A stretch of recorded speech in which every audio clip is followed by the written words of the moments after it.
Halo semuanya, di video kali ini Mimin akan membawakan sebuah anime yang ceritanya tuh berlatar di dunia di mana sihir itu bener-bener ada cuy. Tapi meskipun banyak orang bisa pakai sihir, cuma kalangan bangsawan atau raja doang yang bisa ngendaliin sihir secara maksimal. Makanya kalau ada rakyat biasa yang coba-coba main sihir, nasibnya udah pasti tamat. Nah, suatu hari ada orang biasa yang dibantai habis-habisan sama bangsawan, tapi dia malah bereinkarnasi jadi Loido, sang pangeran ketujuh dari keluarga kerajaan Salum. Gak lama setelah lahir, si Loido udah nunjukin bakat sihir yang gila bener cuy. Dia bisa ngelempar bola api yang cukup gede buat ngehancurin atap istana. Makin gede, Loido tumbuh jadi anak yang ceria, tapi rada nyeleneh juga. Dia lebih suka ngumpet dan baca buku sihir ketimbang ikut kegiatan lain. Karena umurnya juga jauh lebih muda dari kakak-kakaknya, banyak yang nganggap dia cuma bocah biasa. Tapi ada juga yang percaya kalau Loido itu reinkarnasi dari William Bolt, sosok legenda besar di dunia sihir.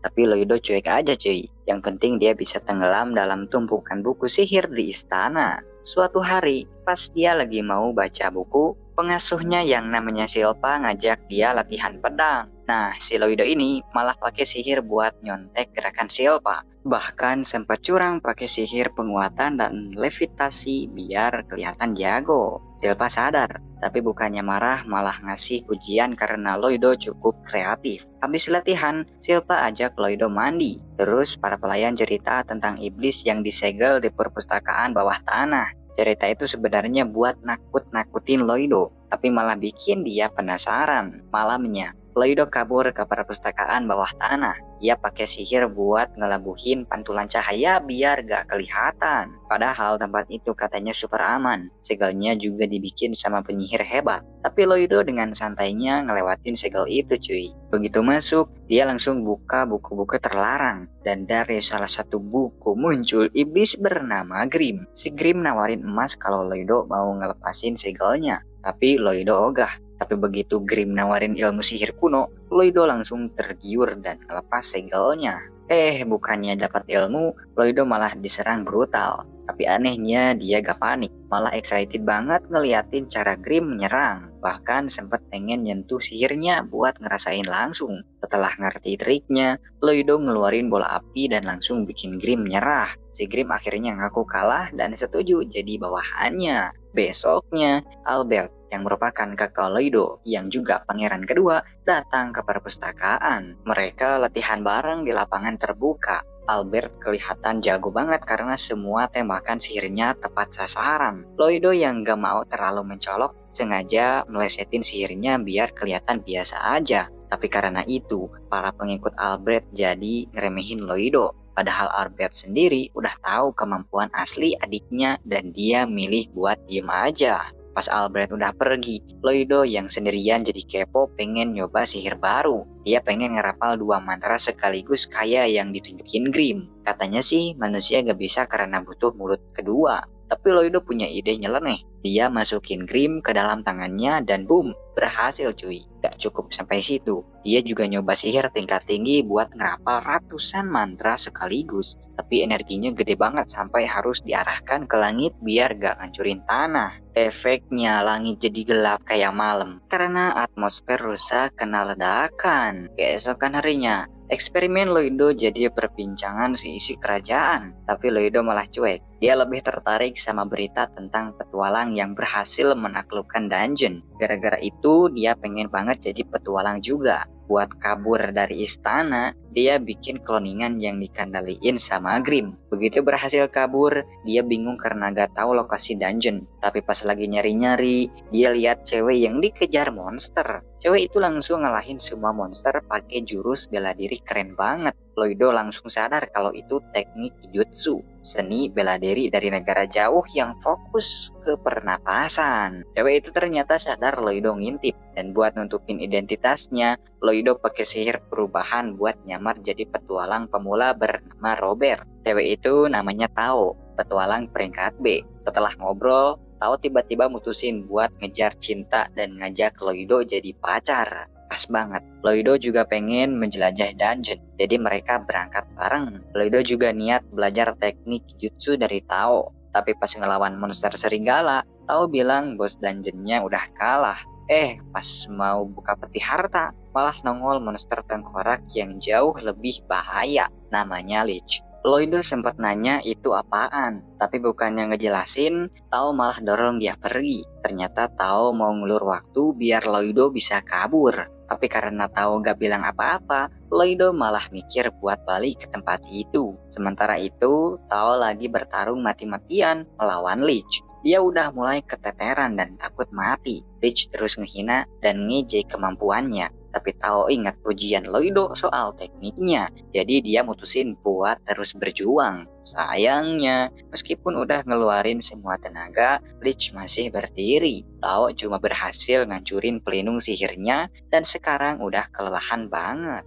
Untung aja cuy, pas Lich mau nyerang Tao, Loido langsung datang dan nyelamatin dia. Buat ngalahin si Lich ini, Loido punya strategi sendiri. Dia ngegabungin teknik Kijutsu sama sihirnya. Pas dia pindah-pindah posisi, Lich kira Loido mau kabur. Padahal dia lagi fokus nyiapin jurus napas super kuat. Begitu napasnya udah teratur, Loido langsung ngeluncurin serangan. Walaupun kelihatannya sederhana, tapi kecepatannya gila cuy. Sampai-sampai tiap tebasannya nembus pertahanan Lich. Akhirnya, si bos dungeon itu tumbang juga. Dan mereka bisa bawa item dungeon dan balik ke permukaan dengan selamat. Begitu nyampe istana, Loido ngeliat klonnya udah lemes kayak kain pel, babak belur pula. Kayaknya Silpa ngelatih dia tanpa ngasih jeda istirahat cuy. Pas Loido ngecek barang-barang dari dungeon, ternyata kebanyakan udah jadi sampah.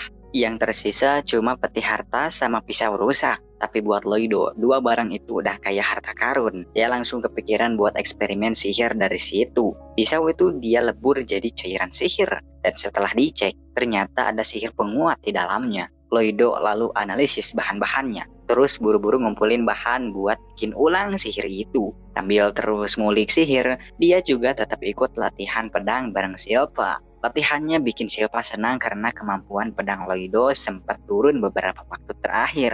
Habis latihan, Loido lanjut eksperimen sihir. Kali ini dia nyampur minyak, perak, sama bubuk sihir. Tinggal sedikit lagi cuy, dia bakal dapetin cairan sihir sempurna. Tujuan akhirnya yaitu bikin mekanisme sihir buat ningkatin kekuatan senjata. Kebetulan Albert punya banyak pengawal, jadi Loido minta pedang mereka buat bahan percobaan. Dari 120 pedang, cuma 70-an yang sukses ditanamin sihir penguat. Tapi tetap aja, itu udah prestasi gede cuy. Bahkan Albert sempet kagum, karena biasanya penyihir senior aja belum tentu bisa sebanyak itu. Besoknya, Loido ikut rombongan kakaknya buat berburu monster. Di jalan, Albert sempat nyeletuk soal kedekatan Silpa sama Loido. Katanya sih Silpa punya rasa khusus ke Loido, padahal dia cuma pengajarnya doang. Komentar itu bikin Silpa kesel, dan pas dia mau cabut pedang, tiba-tiba sekumpulan monster nongol dan menghalangin jalan mereka. Dengan pakai teknik napas Kijutsu, Loido udah nyadar duluan soal serangan itu. Tapi dia pura-pura cuek dan diem aja. Pasukan maju, dan monster mulai berjatuhan satu persatu. Ternyata efek sihir penguat dari Loido bikin pedang mereka jadi tajam parah. Sampai-sampai pasukannya sendiri agak takut pakai pedangnya cuy. Pas ekor monster lompat ke arah kereta, Tao muncul tiba-tiba dan nendang tuh monster sampai mental. Habis nyelamatin Loido, dia ngenalin diri dan bilang siap bantuin rombongan. Selain itu, dia juga penasaran karena Loido pakai teknik Kijutsu yang mirip banget sama Robert. Nama samaran Loido dulu. Malam harinya, situasi agak wak-wak cuy. Loido nggak sengaja nabrak Silpa yang lagi ganti baju, terus malah kejebak bareng dalam tenda. Silpa jatuhin badannya ke Loido dan bikin suasananya makin canggung. Tao yang ngelihat langsung ngejek Silpa, nyebut dia pelayan mas. Silpa nggak terima dan langsung nyamperin Tao. Ribut deh mereka. Tapi belum kelar berantem, monster tiba-tiba nyerbu perkemahan. Pasukan langsung gerak buat ngadepin mereka. Karena monsternya kuat banget, Tao ikutan bantuin. Sementara Silpa fokus jagain Loido. Albert juga nggak tinggal diam. Dia nyerang dengan sihir super kuat. Hasil dari pedang yang udah diperkuat sama Loido, satu serangan doang, monsternya langsung ambruk. Tapi belum sempat lega, monster itu hidup lagi cuy, dan malah jadi makin banyak. Ternyata ada iblis di balik semua itu, namanya Pazuzu. Dia sembunyi di tubuh monster dan bisa ngontrol mereka sekaligus nyalurin mana buat nyembuhin monster-monsternya. Jadi walaupun dihajar terus, mereka tetap bisa bangkit. Grim ngasih info ke Loido, dan bukannya panik, Loido malah makin penasaran. Dia fokus belajar cara nyalurin mana. Padahal di luar tenda semua lagi chaos. Pazuzu yang ngelihat manusia mulai kepepet malah makin nyolot. Dia ngata-ngatain Loido sebagai bocah cengeng yang gak guna. Silva nggak terima cuy. Langsung maju dengan tenang dan tebas-tebas monster yang dikendaliin Pazuzu. Aksi Silva berhasil. Dia ngeluarin Pazuzu dari tubuh monster itu. Tapi Silva ngira Pazuzu udah nggak bisa ngapa-ngapain lagi. Dia minta iblis itu nyerah. Tapi Pazuzu masih punya trik. Dia nyebar racun ke sekitar, bikin orang-orang nggak bisa gerak. Silva juga kena dan jadi susah bergerak. Untungnya Tao nggak terpengaruh karena teknik nafasnya. Dia langsung maju buat lindungin Silva. Sayangnya bela dirinya nggak cukup buat ngelahin Pazuzu. Akhirnya dia harus pakai jurus pamungkas. Tapi efeknya bikin dia nggak bisa gerak bebas kalau ketangkep monster. Pazuzu makin gila. Dia nyebarin racun yang lebih dahsyat. Tujuannya biar Tao dan Silva jadi bawahannya. Di saat semua orang sibuk bertarung, Loido malah asik main air cuy. Tapi pas Pazuzu nyadar ada yang bisa bebas gerak di tengah racun, dia langsung perintahkan semua monster buat nyerang. Nah, disinilah Loido nunjukin hasil belajar sihir barunya. Dia nyalurin mana dengan cara khusus dan berhasil ngebebasin monster-monster itu dari kendali Pazuzu. Sekarang para monster itu nggak jadi ancaman lagi. Pazuzu yang kesal bukan main, langsung nyalurin mana gede-gedean buat ngintimidasi Loido. Tapi sayangnya semua upaya Pazuzu tetap nggak ngefek cuy. Loido tetap berdiri santai kayak nggak ada apa-apa.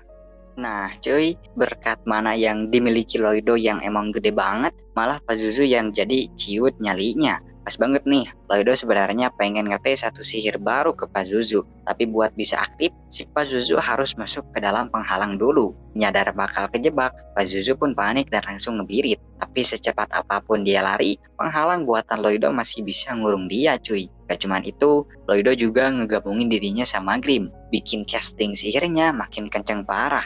Begitu dia aktifin sihir penutup dimensi, Pazuzu benar-benar nggak bisa kemana-mana. Dia cuma bisa ngeliatin keadaan sambil nyari ampun cuy. Selama si Pazuzu terjebak, Loido nembakin sihir dari 4 elemen sekaligus. Awalnya dia niat ngegas selama 30 menit, tapi baru 5 menitan aja Pazuzu udah menggap-menggap. Pas yang lain udah mulai sadar dari efek racun, Loido bilang kalau sebenarnya yang ngelahin si iblis itu adalah penyihir bernama Robert. Habis kejadian itu, Loido bareng Albert balik ke istana buat lapor ke raja. Di sana, Albert sempet ngusulin biar Loido dikasih hak ikut nyicip tahta juga. Tapi Loido mah cuek cuy. Jabatan kayak gitu nggak masuk list minat dia sama sekali. Sepulang dari perjalanan, Loido nemu serigala beruang yang ngikutin dia pulang. Akhirnya dipelihara deh dan dikasih nama Shiro. Di waktu santainya, Loido ngajarin si Shiro buat ngerti perintah-perintah dasar. Untungnya, Shiro bisa paham walau yang rumit-rumit masih belum nyampe. Silva nyaranin Loido buat konsultasi ke Alize, kakaknya yang umurnya selisih 3 tahun. Pas nyampe ke tempat Alize, si cewek itu langsung lompat ke Loido dan cium dia karena gemes lihat adiknya yang imut banget. Nggak cuman itu, Shiro juga langsung disayang-sayang kayak peliharaannya sendiri. Tapi Silva agak skeptis nih. Dia ragu Alize benar-benar ngerti konsep mana dan nyuruh Loido balik aja. Pas Loido minta Alize nunjukin peliharaannya, tiba-tiba monsternya muncul di belakang mereka. Dari situ, Loido sadar kalau Alize punya cara ngasih perintah secara nggak langsung, kayak pakai koneksi mana gitu. Pas Loido nyoba konsep itu ke Shiro, beneran bisa cuy. Si Shiro langsung nurut sesuai keinginan Loido. Nggak lama, Albert ngajak Loido ke tempat kakaknya yang lain, namanya Dian, yang jago bikin senjata. Dengar adiknya bisa menguatkan senjata, Dian awalnya nggak percaya. Tapi begitu Loido unjuk gigi, Dian langsung terpukau dan ngajakin kerja bareng buat bikin senjata sihir terbang. Proyek pertama mereka adalah pedang yang bisa nyemburin api. Sayangnya, meski sihirnya jadi, logamnya malah hancur duluan cuy. Silpa yang datang bantuin juga nggak bisa ngapa-ngapain karena bahan penguatnya emang jelek. Akhirnya diputusin deh buat cari bahan langka bernama hematida dan tempatnya yang nggak lain di dungeon. Pas daftar ke serikat, Loido nyoba ngurangin aura biar nggak terlalu mencolok. Tapi tetap aja sihirnya ketahuan peringkat A, yang merupakan peringkat tertinggi setelah peringkat pedang perak. Peringkat pedang perak yang dimaksud adalah julukan untuk Silpa yang dulu masih menjadi petualang terkuat. Nah, pas tahu Loido mau ke dungeon, Tao juga ikut-ikutan gabung. Dengan bantuin dia, penaklukan dungeon jadi lebih cepat. Malamnya, Loido ngerasa ada penyusup dan langsung bikin penghalang gede biar nggak bisa kabur. Tapi penyusup itu malah nyerang dia pakai sihir racun aneh. Hanya Loido doang yang bisa netralin racunnya karena mananya khas banget. Tapi Loido nggak ngejar, dia malah sengaja ngelepasin si penyusup,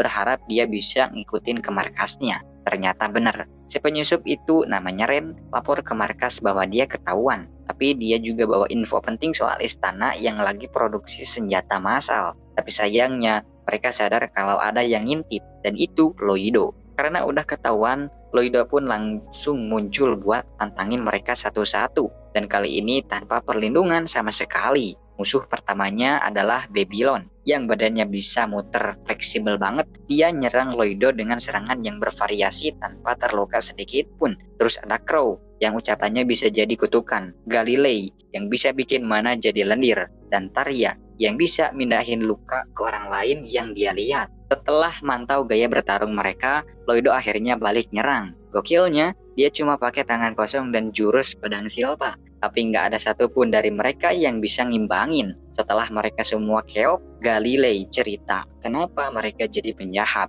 Mereka nggak bisa ngontrol kekuatan dan ditolak masyarakat, jadi terpaksa hidup di jalan gelap. Loido yang denger itu akhirnya bantu mereka buat benerin aliran mana mereka. Meski itu eksperimen pertamanya, ternyata sukses cuy. Loido pun nyuruh mereka ngetes kekuatannya lagi. Tapi mereka lebih pengen cerita soal masa lalu mereka. Tentang gimana awalnya mereka jadi pemburu bayaran. Mungkin ini biar bisa minta maaf dengan cara mereka sendiri. Nah, jadi gini cuy, Galilei itu cerita kalau bos mereka sebenarnya punya sihir teleportasi. Tapi karena nggak bisa ngenaliin kekuatannya, dia tuh jadi sering banget nyasar pindah-pindah tempat sendiri. Alhasil, mereka jadi jarang banget ketemu. Tapi sebelum si bos cabut, dia sempat kasih ide buat bikin grup pemburu bayaran. Dari situ deh, mereka mulai dapat banyak misi dan ngerasa punya harapan hidup yang lebih baik. Tapi di tengah-tengah obrolan, tiba-tiba muncul surat lewat sihir teleportasi. Dan lo tahu dari siapa? Dari si Jed, bos mereka yang udah lama gak kelihatan batang hidungnya. Di surat itu, Jed ngumumin kalau dia udah ngejatuhin penguasa Lordos dan sekarang jadi raja barunya. Gara-gara surat itu, mereka semua jadi pengen banget ketemu Jed. Dan Siren sampai ngerayu Loido buat ikut bantu nyembuhin aliran sihirnya Jed. Karena Loido juga tertarik banget sama sihir teleportasi, dia akhirnya setuju dan cabut bareng mereka ke kerajaan Lordos. Biar cepat nyampe, dia pakai sihir terbang super ngebut. Tapi Silpa yang nyusul ke tempat dia sebelumnya malah ngira Loido itu diculik sama pemburu bayaran. Kabar itu pun menyebar dan bikin Albert ngamuk. Dia langsung nyatain perang ke Lordos cuy. Sementara itu, di perjalanan teman-temannya Loido malah tumbang kecapean. Jadi mereka istirahat dulu di hutan. Ren yang emang anak hutan, sok-sokan nyari makanan, pengen pamer. Terus Babylon cerita masa lalu kelamnya. Katanya racun dialah yang ngebunuh orang tuanya sendiri. Dan karena nggak ada yang mau nerima dia, akhirnya si Jed bawa dia ke markas dan dijadiin anak buah. Di hari yang berbeda, Jed juga pernah ngaku kalau dia tuh anak kedua dari penguasa Lordos. Dan bikin tim itu buat ngelawan keluarganya yang jahat dan pengen balikin kerajaan jadi tempat damai buat semua orang. Habis istirahat, mereka lanjut jalan lagi. Tapi karena Loido lagi tidur pules, Ren nyuruh Grim buat jagain Loido di tempat. Tapi Grim bilang Loido bisa jaga diri meski tidur, jadi dia ikut aja. Pas sampai istana, mereka disambut meriah banget. Lihat Jed udah jadi raja beneran, semua pada terharu sampai nangis. Ren sebenarnya pengen cerita banyak, tapi entah kenapa dia malah jadi speechless. Tapi pas Grim mau bangunin Loido, dia ngerasa ada yang aneh. Ternyata cuy, orang yang mereka temui itu bukan Jed asli. tapi iblis yang nguasain tubuhnya buat dapetin kekuatan teleportasi. Grim coba ngelawan tapi langsung dihajar sekali pukul. Ternyata iblis itu juga ngebidik kekuatan spesial dari Ren dan timnya. Buat ngejatuhin mental mereka, si iblis nyeritain semua penderitaan yang dialami Jed saat tubuhnya diambil alih. Tapi iblis itu ngeliat ada mantra aneh di tangan Ren. Saat dia fokus ke situ, perhatian si iblis malah ke distract. Dia bingung, mantra apaan itu? Dan siapa yang masang? Tiba-tiba Loido datang. Lalu muncul lingkaran sihir super terang yang meledak gede banget. Untungnya, si iblis namanya Gisalm bisa teleport dan menghindar. Beberapa anak buahnya juga selamat karena posisinya jauh dari ledakan. Loido nyuruh yang lain buat cabut. Dia yang bakal ngurus sisanya. Gisalm nyuruh pasukannya ngejar yang kabur karena mereka jago sembunyi, susah dilacak. Tapi Loido nggak tinggal diam. Dia langsung hujanin musuhnya pakai sihir. Pas Gisalm balik nyerang, sihirnya tuh ngeri banget cuy. Bisa nembus penghalang. Kalau Loido telat ngindar, bisa langsung kena jantungnya. Grim sempat ngasih info kalau iblis tuh punya kelas dari 1 sampai 10 yang paling rendah. Tapi Gisalm ini berbeda. Dia iblis bangsawan, kelas atas. Bahkan Grim ragu Loido bisa menang. Tapi si Loido malah cuek aja, malah maju terus. Waktu Gisalm nanya siapa dia, Loido jawab santai, cuma pangeran ketujuh biasa. Tapi Gisalm kayaknya inget suatu dari ingatan Jed. Kayak ada rasa penasaran buat ketemu Loido. Loido juga menyatakan pengen banget ketemu Jed, tapi kayaknya udah nggak mungkin. Grim nyuruh kabur, tapi Loido malah diam. Gisalm ambil kesempatan, nyerang duluan. Padahal cuma pakai sedikit mana, tapi serangannya udah bisa nembus pertahanan tebal. Loido akhirnya mutusin buat ngindar demi ngurangin kerusakan. Setelah beberapa kali diserang, Loido berhasil mendarat selamat. Tapi belum sempat napas, Gisalm tiba-tiba teleport dan ngelempar tombak sihir super cepat ke arah Loido. Di sisi lain, tim pemburu bayaran masih dikejar anak buah Gisalm. Ketika Babylon buka gerbang, Galilei nahan musuh pakai jaring lendir. Terus Crow ngegas ngebuat mereka tunduk pakai kutukan suaranya. Tapi iblis-iblis itu tetap bisa bangkit lagi. Taria akhirnya turun tangan. Dia pakai kekuatan berbagi luka supaya musuh nggak bisa gerak. Dia nyuruh temannya kabur duluan, tapi Ren nolak ninggalin dia. Galilei malah dorong Ren keluar dan nutup gerbang. Kayaknya dia mau nemenin Taria sampai akhir. Taria beneran nekat. Dia penggal dirinya sendiri supaya iblis-iblis itu ikut kena. Ren dan yang lain cuma bisa pasrah. Untungnya, pasukan dari kerajaan Salum datang. Meski tujuan awalnya nyari Loido, kehadiran mereka berhasil nyelamatin Taria. Di waktu yang sama, Loido yang kelihatan ketusuk tombak sihir ternyata cuma tipuan cuy. Tubuhnya berubah jadi tanah. Terus dia muncul di belakang Gisalm dan nyerang pakai pedang. Sayangnya, serangannya masih meleset gara-gara si Gisalm ini bisa pindah tempat cepat banget. Ternyata selama ini Silpa nahan-nahan kemampuan berpedangnya. Soalnya kalau dia beneran serius, pedangnya malah bisa rusak karena nggak kuat nahan kekuatannya sendiri. Tapi kalau kayak gini terus, susah banget buat ngalahin iblis kayak sebelumnya. Awalnya, para pemburu bayar ngira kalau bala bantuan udah datang buat bantu mereka. Tapi ternyata mereka masih dianggap musuh juga cuy. Si Silpa langsung ngacungin pedangnya dan nanya ke mereka, "Di mana Loido?" Dia ngasih ancaman kalau nggak jawab jujur, kepala bisa melayang cuy. Ren buru-buru ngejelasin kalau Loido lagi ngelawan iblis. Tapi karena sebelumnya Loido udah wanti-wanti jangan bilang soal kekuatannya ke orang-orang istana, akhirnya mereka terpaksa bohong. Katanya Loido cuma ngadepin musuh kelas teri. Tapi Silpa udah bisa nebak kebohongan itu dan udah siap buat nyebet mereka. Ren pun akhirnya ngomong jujur dengan tenang. Bilang kalau wajar aja mereka gak dipercaya. Tapi kali ini Loido beneran lagi berhadapan sama iblis yang udah ngambil sosok penting dari hidupnya. Gak lama setelah itu, ada iblis muncul. Dan Liru yang merupakan hewan peliharaannya Alize langsung nyerang karena ngerasain niat jahat. Habis kejadian itu, Alize bilang kalau Ren dan timnya bisa dipercaya.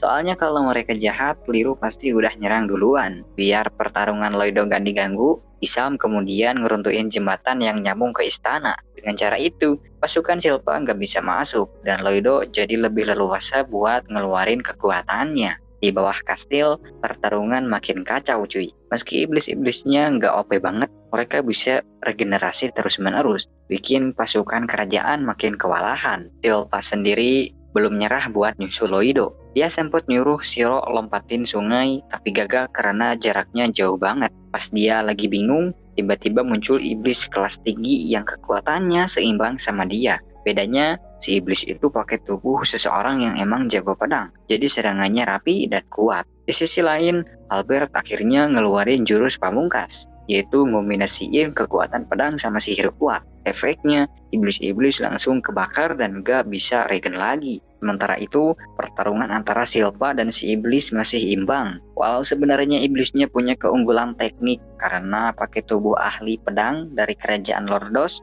tapi Silpa gak gentar. Dia ngeluarin pedang buatan Loido yang fokus ke daya tahan dan fleksibilitas. Ternyata, beberapa hari sebelumnya, Loido sempat ngasih pedang itu ke dia. Bilang kalau Silpa selama ini kayak nahan-nahan waktu ayun pedang. Dengar itu, Silpa merasa diperhatiin banget. Makanya dia janji bakal ngejaga pedang itu sebaik mungkin. Waktu dicoba, hasilnya gokil. Sekali ayun, musuh langsung kebelah dua. Di tengah semua itu, Giselle berhasil ngerampas kesadaran Jed. Kata-kata terakhir dari Jed sebelum sepenuhnya dikuasai adalah, "Kau akan kalah." Tapi Giselle cuek dan langsung ambil alih sepenuhnya. Setelah Silpa menang, tiba-tiba air di sekitar kastil mendidih dan nyebarin kabut tebal. Itu semua gara-gara Loido cuy. Loido sebelumnya diserang terus-terusan sama Giselle, dan segala cara udah dicoba, tapi tombaknya Giselle bisa nembus semua penghalang. Selain itu, serangan tombaknya juga kuat dan cepat, hingga siapapun yang terkena serangan itu pasti mati seketika.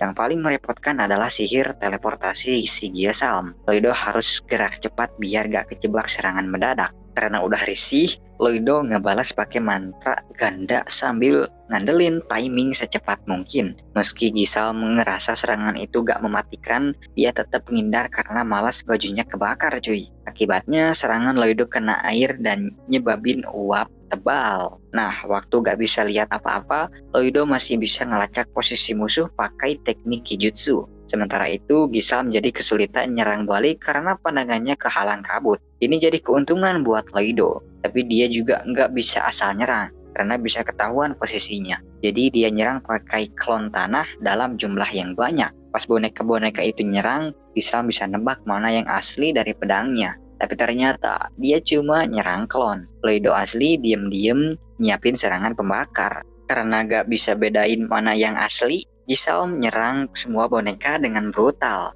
Sementara itu, Loido udah deketin dia pelan-pelan. Nyembunyiin hawa keberadaan, dia pakai pedang penyerap mana buat ngebongkar cara kerja sihir Giselle. Waktu dia analisis mana dalam tubuh Jed, Loido nyari tahu apakah kesadaran Jed masih ada. Tapi karena gak ada respon, dia sadar harus bertindak. Loido lalu ngomong ke Giselle kalau dia emang kuat. Tapi kalau cuma segitu doang, malah bikin bosan. Giselle sempat tersulut, langsung teleport buat nyerang. Tapi tiap kali muncul, Loido udah nyerang duluan. Serangan Loido bukan sihir cuy, tapi teknik bela diri yang ngandelin pernapasan. Walau gak mematikan, serangan itu nyakitin banget kalau terkena secara terus-menerus. Akhirnya, Giselle panik dan ngeluarin semua teknik pamungkas iblis bangsawan. Dia ngumpulin mana dari udara buat bikin bola hitam gede yang isinya sihir destruktif. Namun saat dia melepaskan bola tersebut, Loido dengan mudah dapat menghapusnya memakai teknik yang sama cuy. Dulu setelah mempelajari sihir tersebut, Loido pernah mencoba menggabungkannya untuk melihat reaksi yang dihasilkan.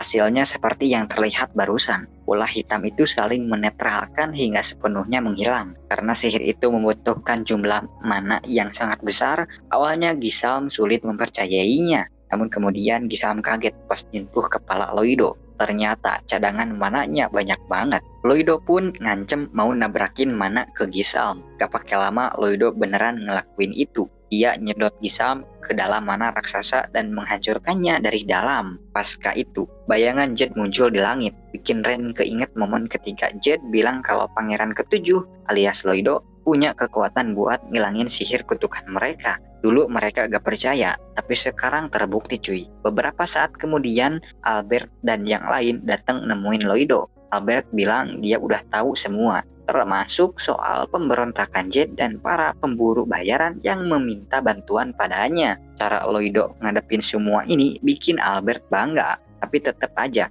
karena mereka dulu hidup di dunia gelap, hukumannya harus ada. Dulu mereka bilang mau nebus dosa dengan ngelayanin Loido seumur hidup. Albert ngingetin kalau mereka ngulang kesalahan, semua tanggung jawab ada di Loido. Loido dengan santai bilang semua yang dikatain Albert masuk akal dan siap tak akan tanggung jawabnya. Gak lama Tao muncul buat bantu, tapi udah telat. Semua masalah udah beres. Meski begitu, Albert tetap ngucapin terima kasih dan ngundang Tao ke pesta buat penghargaan. Di sisi lain, Silpa dan para cewek-cewek pergi mandi ke sungai yang udah jadi air panas. Mereka gak mau ketinggalan momen. Di waktu yang sama, Ren ngutarain keinginan buat kerja bareng Loido kayak Silpa. Dari situ makin jelas cuy, orang-orang yang berdiri di sisi Loido makin banyak. Dan itulah akhir dari video kali ini. Terima kasih telah menonton. Jangan lupa like, share, dan subscribe agar tidak ketinggalan video update lainnya.